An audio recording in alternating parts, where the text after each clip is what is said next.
first of all, thanks everyone for joining us tonight.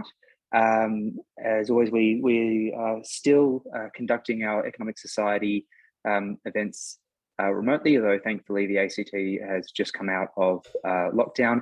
In this case, though, there has been a benefit in the sort of rise of remote meetings and so on, in the sense that we can invite speakers from outside of Canberra to present on their latest work.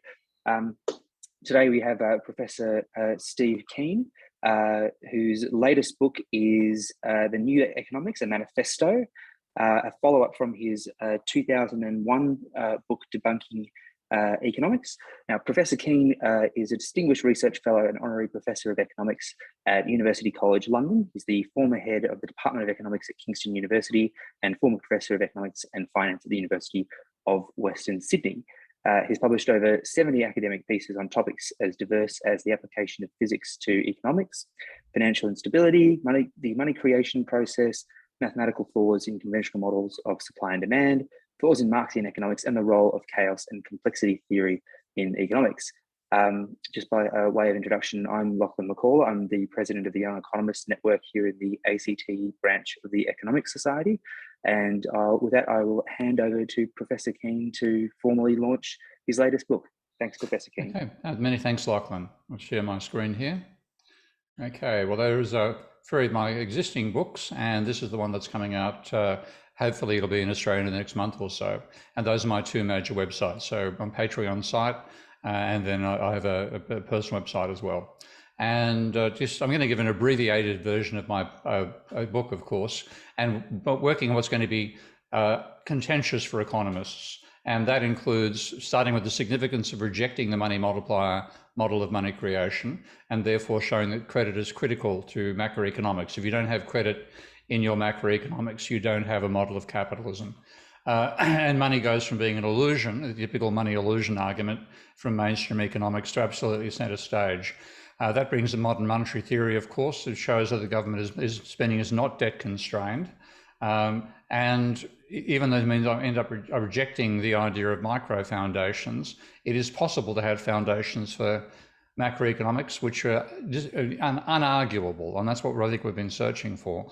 And they lead to emergent complexity in our model of the economy, which turns up being a correct picture of what actually happened in the real economy.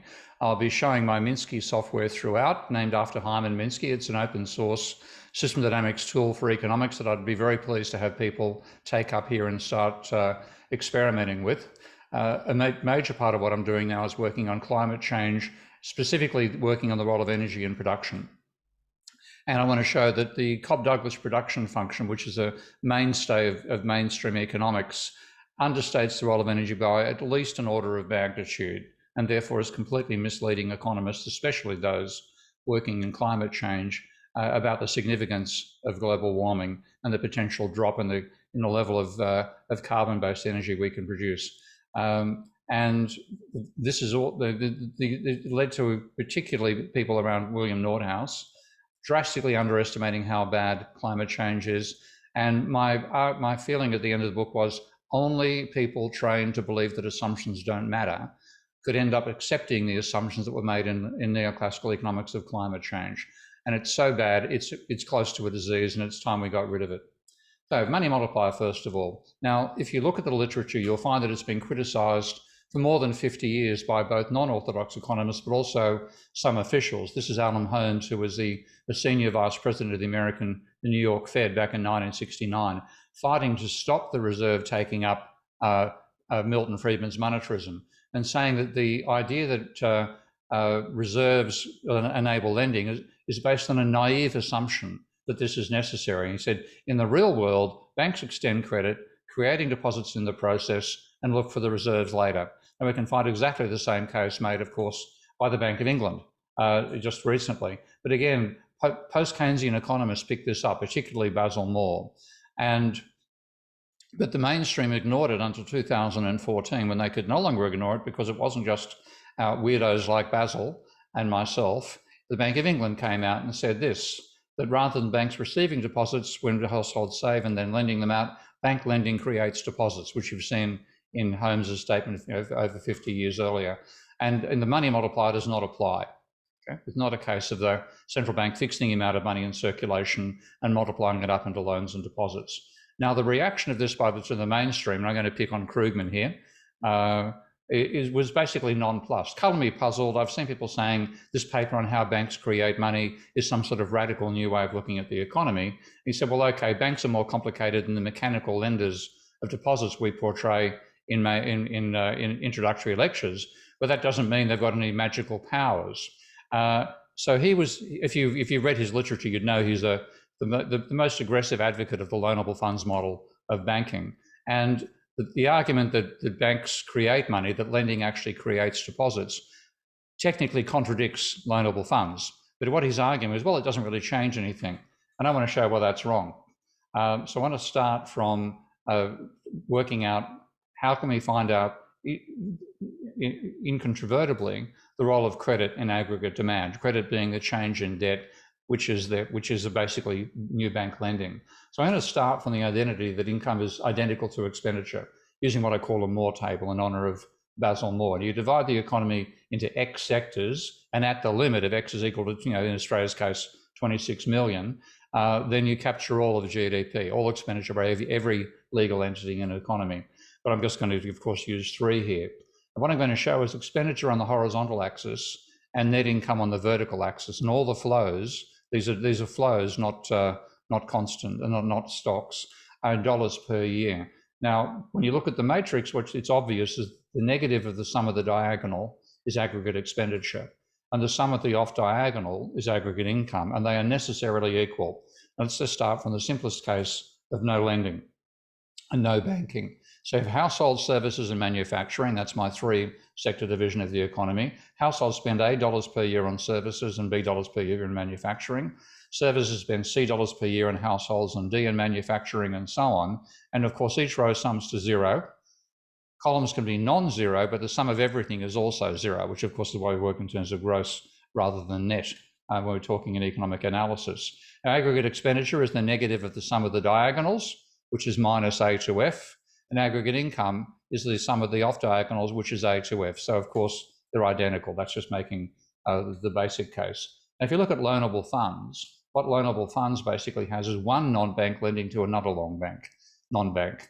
And if we call them they lend credit, then of course you can't show that as a transfer horizontally. You've got to show it as a flow across the diagonal. So what happens is services lends to households, and households use the borrowed money to buy more of manufacturing and has to pay interest to the services sector for the loan or the level of outstanding loans. So you have services now spending a flow of D minus credit on manufacturing and making a flow transfer of credit from itself to households, which households then use to buy manufacturing and have to pay interest for the borrowing rights. And when you work out your negative of the diagonals and your sum of the off diagonals, you get interest is part of aggregate demand and aggregate income.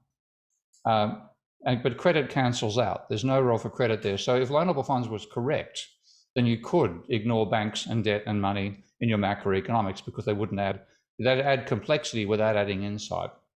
But what about in the real world? And I call the real world money, it used to be called endogenous money. My preferred term these days is bank originated money and debt, which has got a very nice acronym. It's BOMD. So let's look at BOMD. Now we have a bank lending credit dollars per year to households, which increases the asset side of the banking sector and increases the liability side, and the households use this credit to buy more of manufacturing, and services is out of the equation. It's basically non-bank services. So what you have is credit assets of the bank rise by credit, the liability of the household sector rise by credit, and then credit dollars are spent buying manufacturing. And when you work out your sums, you find credit is part of both aggregate expenditure and aggregate income. So if we live in the real world, we have to include credit in our analysis. It does not cancel out. And in fact, because it's so volatile, it dominates aggregate demand and income. So here's loanable funds. And I want to just illustrate, now using my Minsky software, what a dramatic change it makes. Here I've got a model of loanable funds. So lending goes from patient to impatient. This is Krugman's terminology. Interest goes the opposite way. The patient agent pays a fee to the bank, and then the impatient agent can repay the patient agent. I've then got the bank spending on both equally on the two agents, and then I've got buying between the two agents. The turnover of money in the economy is what generates GDP. Divide that by the stock of money, you've got the velocity of money. And if I now simulate this model, so I'll bring it up in Minsky.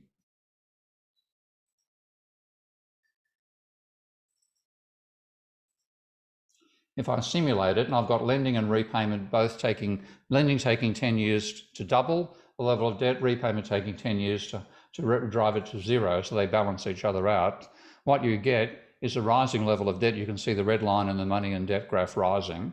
No change in money because this is just shuffling money between liability accounts of the banking sector.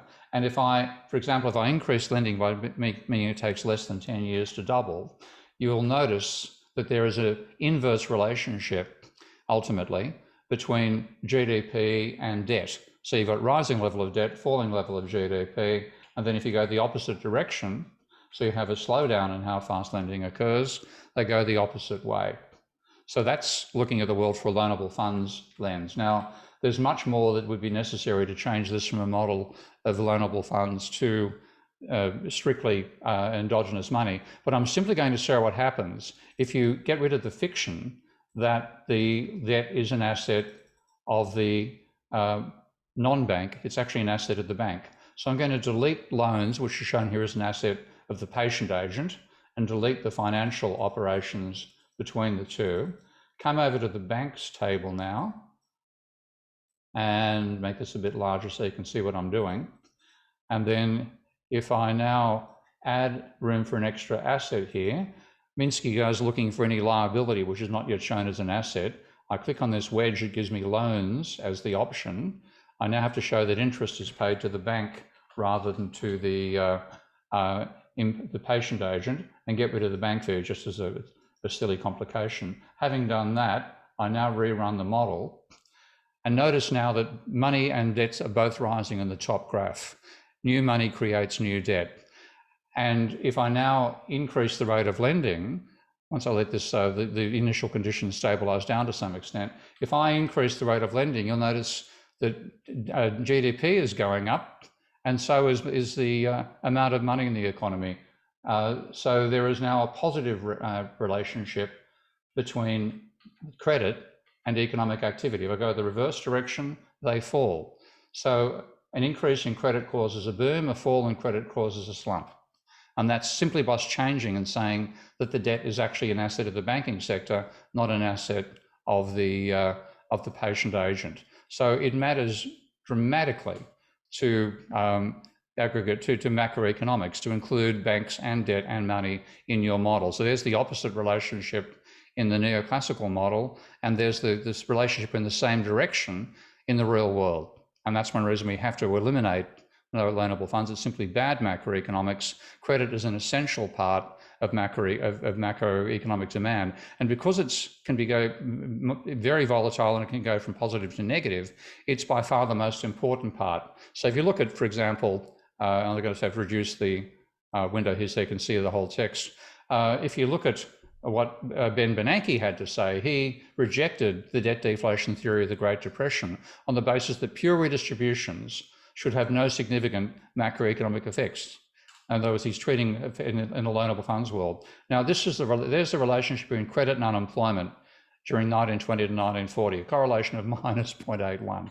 And when you take a look at it across the financial crisis back in 2007, 1990 to 2010, the correlation is minus 0.93. I know correlation isn't causation, but I've given you a causal argument beforehand, and this is drastically saying that credit causes the major fluctuations in capitalism. It's still not part of the mainstream economics. Mainstream economics, therefore, is bad economics. Now, we need a replacement. What can we do?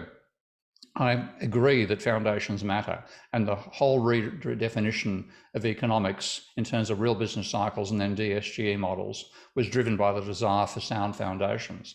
But they don't have to be, in fact, they can't be micro foundations, and I'm happy to talk about why on that later. So I'm going to show you can actually derive macro directly from macro just by simply applying basic rules of calculus, that if you have a percentage rate of change of A times B, that's equal to the percentage rate of change of A plus the percentage change of rate of B, and the same obvious ones for division becomes a subtraction.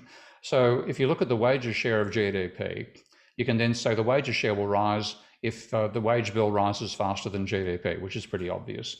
Employment, the same story. Employment will rise if the employed numbers rise faster than population. Now, you can use realistic simplifying assumptions in this case. A uniform wage. Of course, they're not, but this is the first order approximation. And have a linear wage change function again. Again, that's not what applies, but it'll do as a first order approximation. I define an output to labour ratio and assume that grows exponentially over time, and assume a capital to output ratio. And I'm happy to defend that rather than a Cobb Douglas Production Function later on in the discussion, and assume that investment is equal to profits. Now, what that gives you is this model, and that happens to be, I don't know how many of you have ever seen this before, Goodwin's growth cycle model from 1967, Richard Goodwin. And when you simulate that model, what you get is cyclical growth. But of course, they're constant cycles, no change over time. And that's one of the reasons mainstream economists have never taken endogenous cycles seriously, because they think, oh, you get unrealistic outcomes. Now, what I did in my paper on Minsky way back in 1995 was add the private debt ratio to that. And if I now do the differentiations, I've done employment, that's as wages share. When you do this with debt, it says the private debt ratio will rise if private debt grows faster than the economy, which again are simply truisms. They're absolutely true statements. Now, the simplifying assumption I'm using here is actually confirmed by Fama in French, that most borrowing, at least back when they were doing the analysis, borrowing was to finance investment. So I have an investment function driven by the rate of profit, and what I get out of that, this set of equations, and when I simulate those, I get quite a remarkable type of behavior. Again, this is a highly stylized model, but when I run it, what I get is a period of diminishing cycles in the growth rate and then rising cycles. I get a rising level of private debt, again, diminishing cycles and then rising, and I get a distribution of income going from wages towards bankers, with no change in the amount of money going towards capitalists. They get a constant share of GDP, which is looks quite strange. So you get rising and then falling cycles, and there's a chaotic dynamics reason behind that, and you get rising debt causing a falling worker share of income. Now, all these stylized facts turn up in the economic data as well. And if I go on further and I use a nominal price index inside there, then I get more complex cycles, but the same basic causal outcome. And an essential part of this is that I'm working straight from the structure of the economy. I don't have to make complicated assumptions about the capacity for foresight of so-called rational agents. In fact, I think when you look at how rational is defined, if you spoke to somebody who'd never studied economics and gave them the definition of what rational means, i.e. having a model which enables the person with the model to accurately predict the future, they'd say you weren't defining the word rational, you were defining the word capacity for accurate prophecy, which is just nonsense. Now, I'm going through very quickly, I know, but of course I'm trying to cover a book, so that's inevitable. I want to go and talk about energy and ecology and how economics has left energy out. And this was a lovely little quip from Larry Summers. This will be the only time in history I quote him favorably. Talking about the financial crisis, he said it's like a power failure. And he said if you had a power failure, there'd be a bunch of economists explaining that electricity was only 4% of the economy. So if you lost 80% of electricity, you couldn't possibly lose more than 3% of the economy. He got a good laugh out of that. He deserved to get a good laugh. It was funny. He said it would be stupid. And we wouldn't quite know in terms of the model why it was stupid, but we'd know that it's stupid. So what I want to do now is explain why Larry was right within the model. And it's actually quite straightforward, because standard economic production functions, here's your classic Cobb Douglas production function, have output being produced by technology, capital, and labor with no role for energy. And the exponent alpha is based on the share of GDP. So because capital gets about 30% of GDP, alpha is 0.3 and 1 minus alpha is 0.7. Now, what's done by neoclassical economists when they attempt to bring in energy, and Stiglitz and Solar did this in '74, and this is a recent paper in Climate Change as well, they had to use the third factor of production, and the coefficient they use again is based on the share of GDP, a bit lower than what Larry said, 0.03 rather than 0.05. So when you feed that in, you get, and I'll show you a trivial role for energy and production. Now, an insight that occurred to me back in 2016 let me see what's wrong with doing it this way. And that is that labor without energy is a corpse. A machine without energy is a sculpture. You need energy to activate both. So energy is not an independent factor of production. It's an input into a K&L without which they can perform no work. So what I do is I replace L by L of E, where L of E is the number of workers times the energy consumption per worker times how efficiently that energy consumption is turned into work. And when you look at it, the energy that humans put in, we consume far more energy than a Roman slave ever did.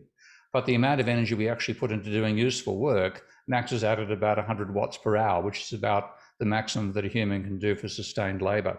Whereas the energy going into a machine has been growing exponentially ever since James Watt. So you put this into the mathematics and what you get is this expression. And notice what you've now got is the coefficient for energy is now the same as the coefficient for capital. And what that means is the coefficient for energy is 10 times the size of the one that falls out of a lazy way of simply saying energy is an independent factor of production, which clearly it is not. And what that means is, done this way, done the way that Engstrom, Stiglitz and Solow have done it, understates the impact of energy on production by at least an order of magnitude. So let's take Larry's example. If we say there's an 80% fall in energy, the standard production will say, oh, just a 5% fall in GDP. Why? Because you can substitute capital and labor for energy, so it's no big deal. But when you say energy is the input, you get a 38% fall in GDP because there is no substitute for energy. And so we feed this in, and this is the difference. If you believe the standard neoclassical models, you wouldn't worry about an 80% fall in energy because you can just produce more labor and capital. In the real world, you'd see a 38% fall in your GDP, but even that isn't enough to do justice to the role of energy. There's an excellent pair of papers by Mankiw back in 92 and 95, where he shows the exponent for capital has to be at least twice what is normally used and actually higher than that. So what he finds is cross-country comparisons show that the model drastically understates the magnitude of changes. And what he said is ultimately the coefficient should be at least 0.59. Data strongly contradict the prediction that alpha is roughly 0.3. And he said, when you look at the problems this generates for neoclassical predictions in a cross-country basis, you should really use alpha as equal to 0.8 rather than 0.3. Now, if you do that, and you put that into this equation, then this is what you get, the black line.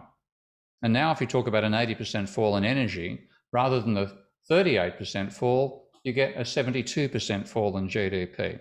So if we find we can't use carbon-based energy anymore, we are in deep doo-doo.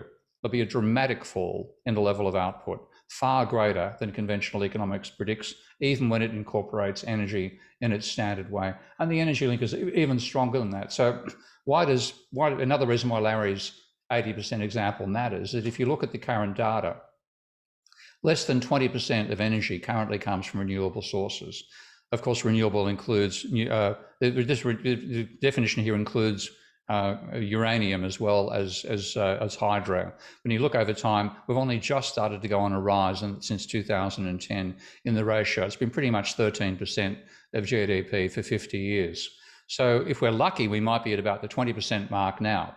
And the correlation of change in GDP to change in energy is 0.83.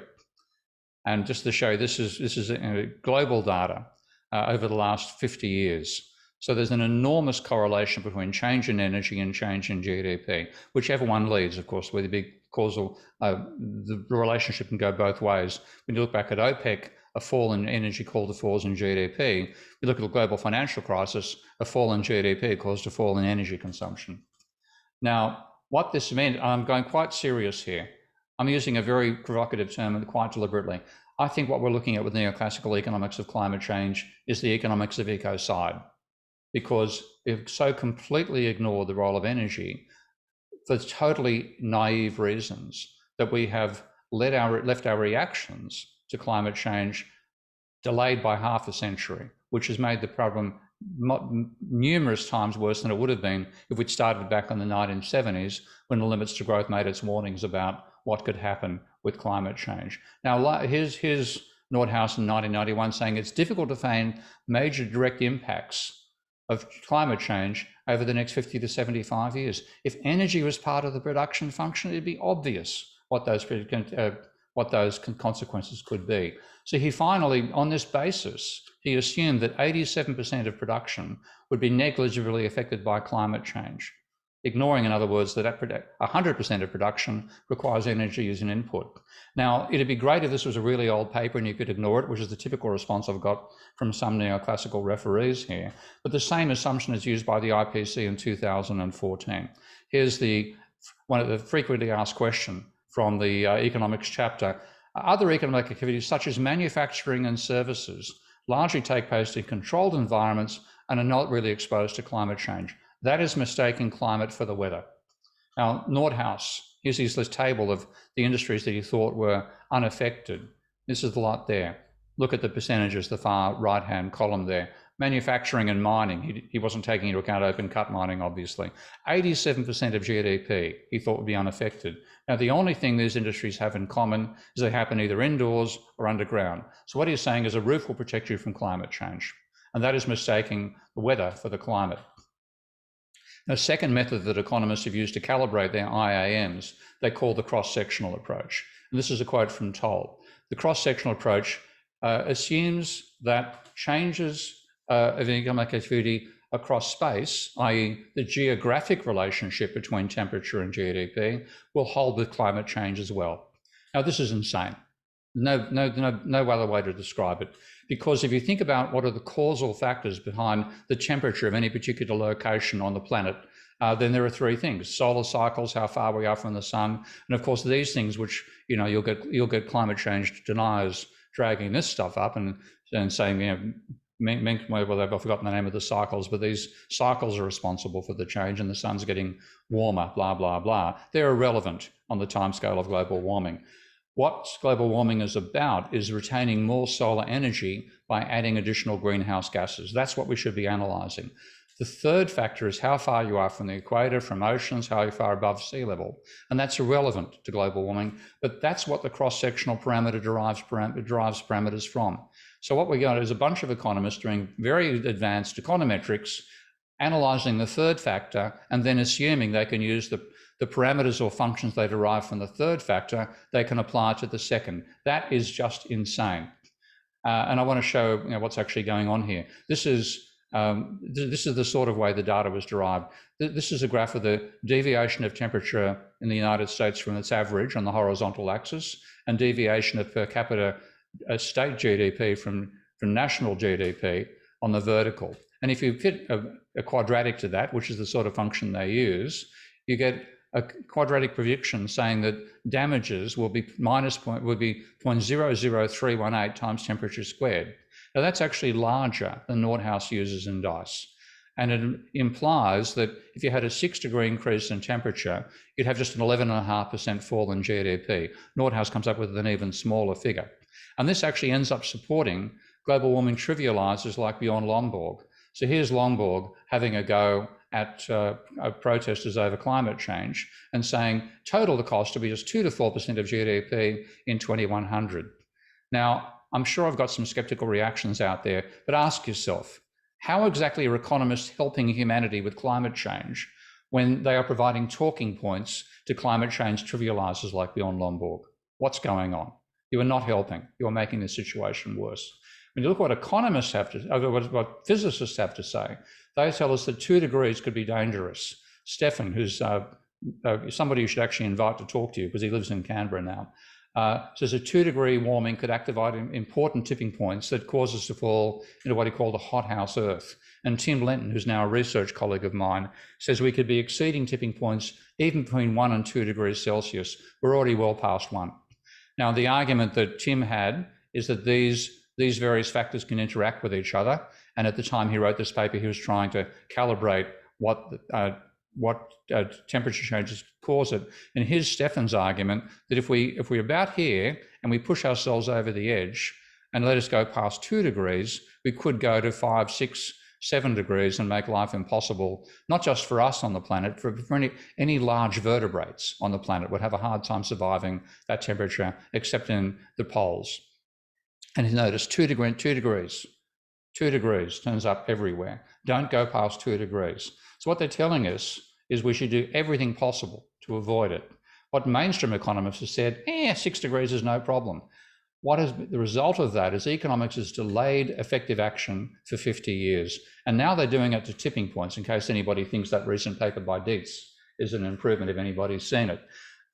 Economists keep on assuming that you use a quadratic to describe the relationship between change in temperature and GDP, even when they're looking at tipping points.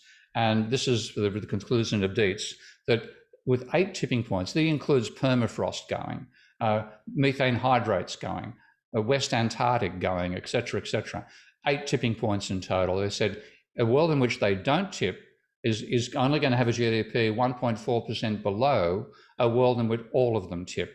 And that is just arrant nonsense. I want to show where this has come from. This is a typical part of the paper where they used willingness to pay to put a value on the damages to the environment. And they used a component from the MERGE integrated assessment model. Now, MERGE dates to 1995, and I want to come back to that in a second. And this is in Deitz's paper as well. They had a catastrophic warming parameter set to 17.68 degrees Celsius, which is a ludicrous level of temperature increase to even consider. How is it derived? It's derived from the assumption that losses are quadratic. No proof, just an assumption. And it's calibrated to a loss of 2% of the environment at a 2.5 degree increase in temperature. And where did that come from? Well, first of all, why the quadratic? The reason is because it's easy. If you use a quadratic and you have a pure quadratic, all you need is 1 point and you define the function. So why did they use 2.5 degrees Celsius and 2% damages as their coordinate? Well, that's this line here. This is from Dice. Are willing to pay 2% of GDP to avoid ecological damages of 2.5%, a 2.5 degree increase in temperature. And that's actually saying the damages to the environment will be 2% of GDP. It's the willingness to pay valuation.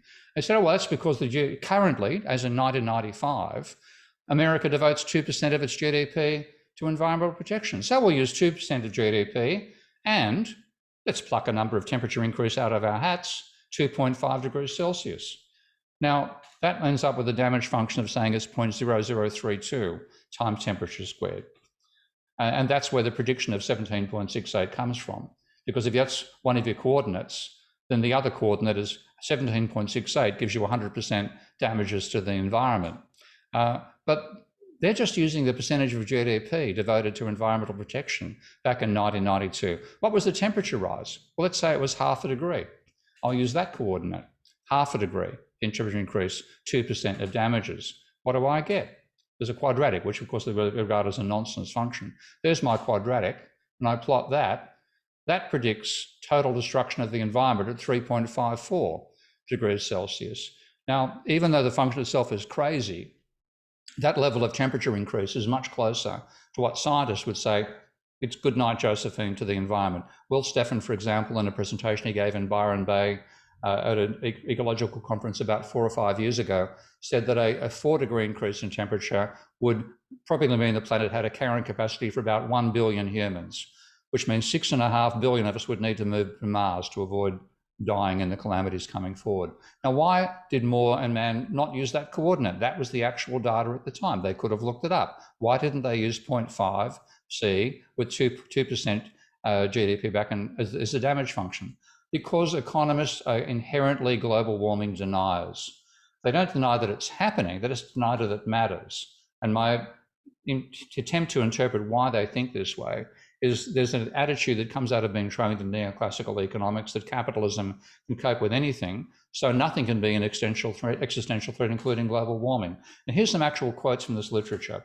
Nordhaus, back in 1991, non-climate variables, swamp climatic considerations in determining economic efficiency. Again, the geographic confusion with what's going to happen with climate change. I'm almost certain, this was a quote from Larry Summers, again, one that I won't be supporting. For most respondents, the best get of the impact of a 3 degree warming was small potatoes. Again, Larry, I'm sure, is this one.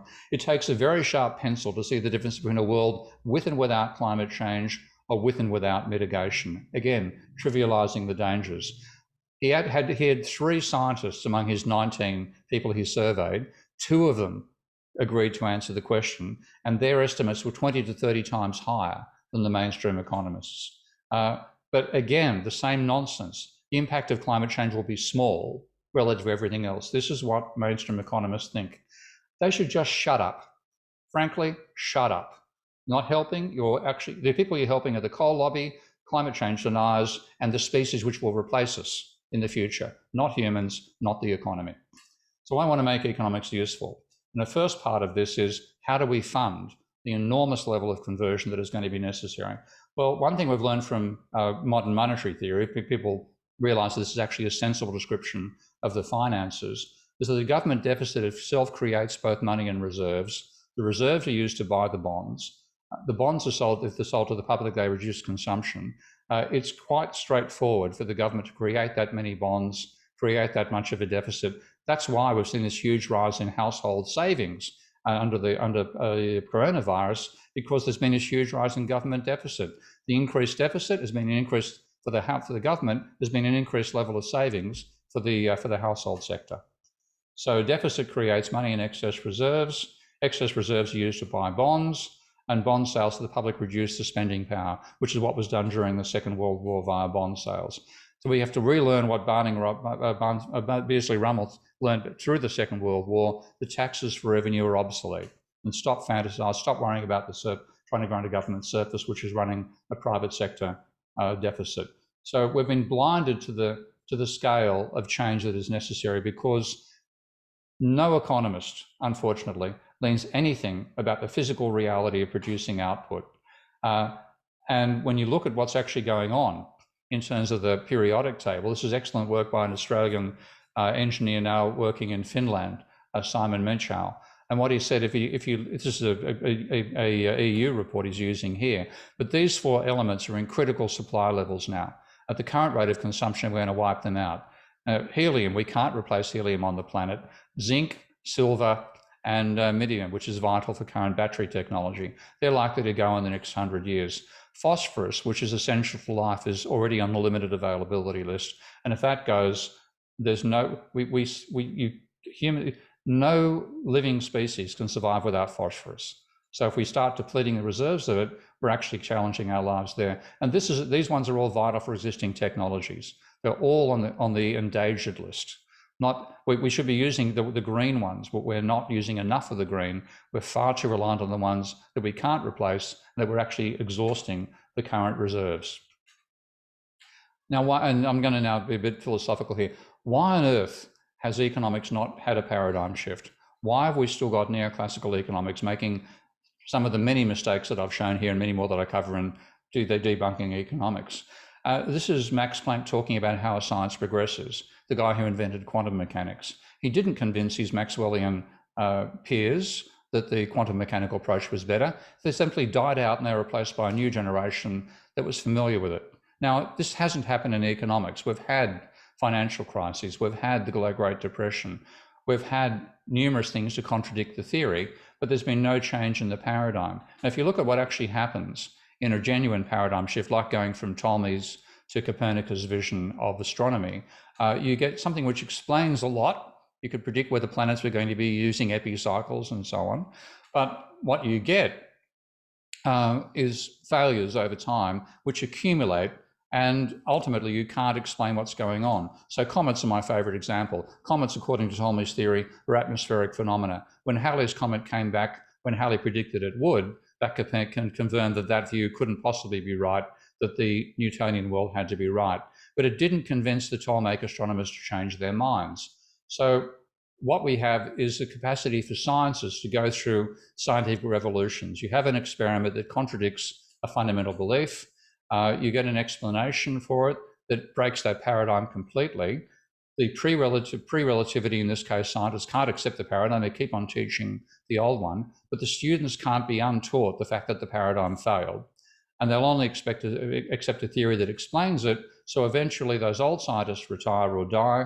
New ones replace them who are aren't committed to the old paradigm. So you get science advancing one funeral at a time. So you have an established paradigm, an anomaly, scientists resist, students can't be persuaded to ignore it. A new paradigm developed that explains the anomaly. The old scientists die out, students replace them, you get a paradigm shift.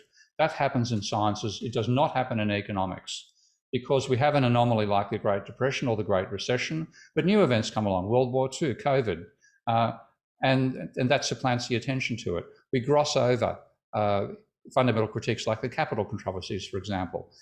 You're still, I'm sure, still using the marginal productivity theory of income distribution in your models and your minds. Samuelson conceded that was wrong in 1966. He said, if this all caused headaches for those nostalgic for the parables of neoclassical writing, we must remind ourselves that scholars are not born to live an easy existence. We must respect and appraise the facts of life. Do you learn the Cambridge controversies from Samuelson's textbook? No, you don't. So they continue teaching as if the thing has been unchallenged. Now, existing adherents want to forget the anomaly, and that happens over time. Some students aren't willing to forget it, like Hyman Minsky. That's where the idea that his approach, saying we have to explain the Great Depression, led to his financial instability hypothesis. That's where you get the breakaway streams like post-Keynesian economics and so on. But they end up being marginalised and ignored. We've never replaced the mainstream. So what you get is a pre-scientific discipline that believes it's scientific. And the old paradigm is very seductive. I remember being seduced by it myself as a school student until halfway through my first year at university, at Sydney University. It's effectively a vision of a utopian anarchist society. No concentration of power. Everybody gets paid what they deserve. And no potential for exploitation. It's very seductive and it sucks in students who become the professors and the whole damn thing goes on again. Critics become outsiders, they're a minority, they get poorly funded. They work at low-rank universities as I've done through my career. And economics avoids having a revolution, so it is not a science. And this is and to get over these anomalies, we've had absolutely absurd assumptions, just a couple of which I've touched on today. So I would like you to be some of the young who do replace the old. Don't keep the undead idea alive. Start learning alternative systems. We have to do much more work. You probably won't get a professorship at the ANU, but you might be able to do something useful with climate, with system dynamics as an alternative approach to economics. And I'll leave it at that and get to questions.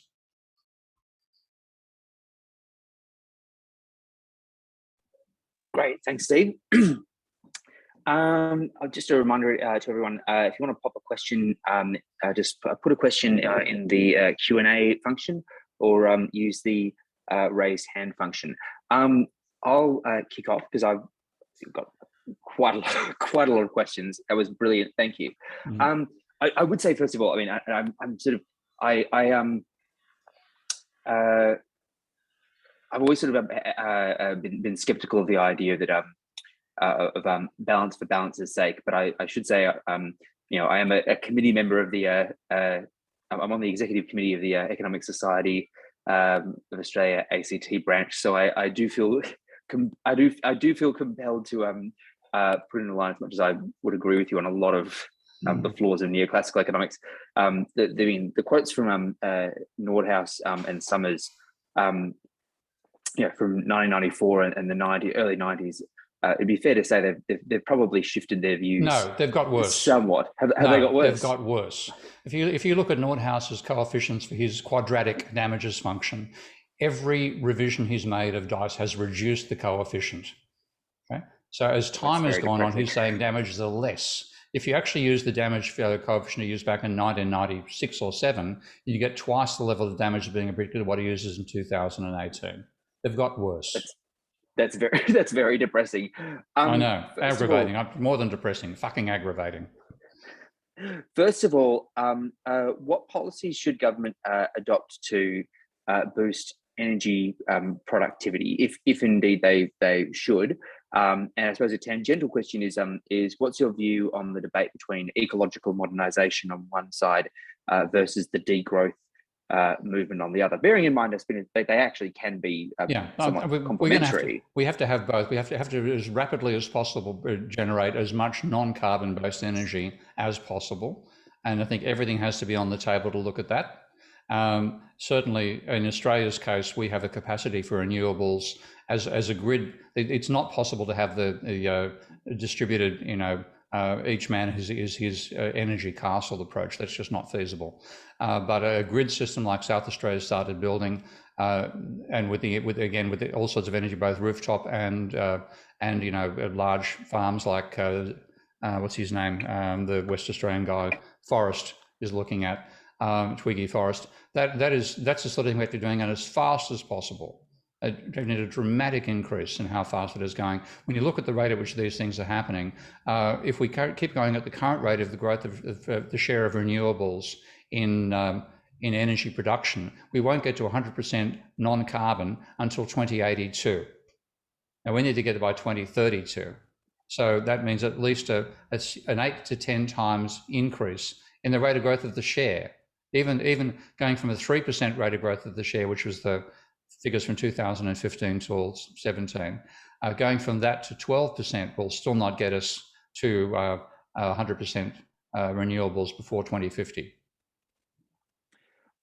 I liked your line on in particular those earlier quotes from Nordhaus and Summers on the fundamentals of their assumptions being that the market economy will ultimately self-correct and will succeed in the face of any challenge. And it sort of reminds me, it's tangentially related to the sort of technological optimism, that particularly that you sort of see in arguments around, say, geoengineering.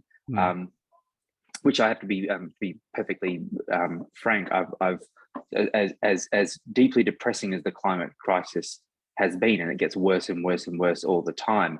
There's been some sort of perhaps naive part of me in the back of my head that thinks that when we get to something truly catastrophic, we'll do something like geoengineering or something like that. That'll be hugely costly, not necessarily in financial terms, but it could be costly in financial terms, but we understand that that's not the finite resource here. But that could have all sorts of ecological spillover effects. It's the classic story of the British introduced the foxes to deal with the rabbits, and then they introduced this to deal with that, and that sort of thing. I'd just be interested in what your thoughts were on the geoengineering debate more generally, and how does that perhaps tie into some of the optimism within neoclassical economics? Okay, well, the optimism is fantasism. That's why I showed the table of the periodic elements. If you actually wanted to go across the entire globe to fully renewable now, we haven't got enough of any of the vital elements, including silver, for example, which is a major part of existing technology in solar cells. So yes, it's possible to do it. It takes about 20 years to get the engineering up to full scale, which we simply, when you go hard-nosed about this stuff, it takes much longer than the fantasy stuff that economists are happy about doing. And on geoengineering, we're already doing it. We've been doing it for the last 2.5 centuries. The fact we did it for the last half century is something we can blame economists for, as well as the minerals lobby, of course. But if you look at Ben Franta's paper, economic consultants helped the coal industry come up with the denialist literature that stopped any action for 50 years for their financial benefit, but they were using the work of economists to do it. So economists have they've been the ammunition that had been fired at sensible action on climate change now for half a century. So we've been doing a geoengineering. We have to go in the opposite direction. Rather than geoengineering to warm the place up, we've got to start doing it to cool it down. I think that's inevitable. It could well have almost as catastrophic outcomes as global warming itself, but less so. And the thing is, there are cheap ways to do it, as you said. I mean, the cheapest is sulfur dioxide seeding of the upper atmosphere, and that's something of the order of, measured in tens to hundreds of billions of dollars per year would be feasible to do that. And there are other ones as well, reflective surfaces, which we could build in places like the Arctic and so on, reflect the energy. Those things are feasible. Of course, what we don't know is what's that going to do to the climate. We've changed the climate in one direction. It's not a reversible process. So we might go to a lower temperature, but it'll be a different climate to what it was at the previous temperature. And I think that's inevitable. I think because we've gone so far into excess, when you look at, say, things like the global economic, what they call the human ecological footprint, That says we're using about 1.7 planets per year for humans alone on this planet, let alone the other species. And the damage we're doing to the deep ocean is something people still haven't got their heads around outside the circles of people actually examine that. So it's catastrophic, but I think a catastrophe with falling temperatures and falling consumption. It is also, I think, degrowth is inevitable. I think that catastrophe is less of a catastrophe than continuing down the growth and continuing to pump carbon dioxide into the atmosphere route. Sure. We've got a question here from Dr. Timo Henkel from the ANU. Can we unmute Timo, please? Yeah. Thank you. Go ahead, Timo. Oh, hi. Hi, Lachlan. Hi, Steve. Hi, Timo. Good to hear you again. Yeah. It's been a while since we saw each other last at the conference. As you know, I agree with much of what you say, and I share your frustration. I'm probably a bit younger than you, so I'm not quite as frustrated yet as, as you are.